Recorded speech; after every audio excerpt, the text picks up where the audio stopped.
Anak anda boleh blend bunyi tak? Jom test dalam 60 saat. Duet video ni dan tengok sama-sama. Ramai anak tahu bunyi huruf, tapi bila gabung bunyi, blending terus blur. Itu sebabnya kita kena latih secara interaktif, bukan hafal semata-mata. Okey, sedia?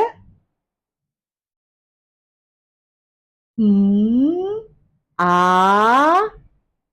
Jawapan?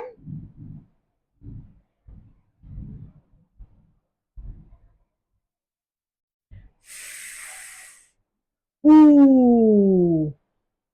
Jawapan?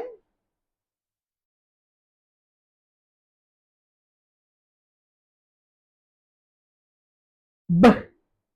I. Jawapan?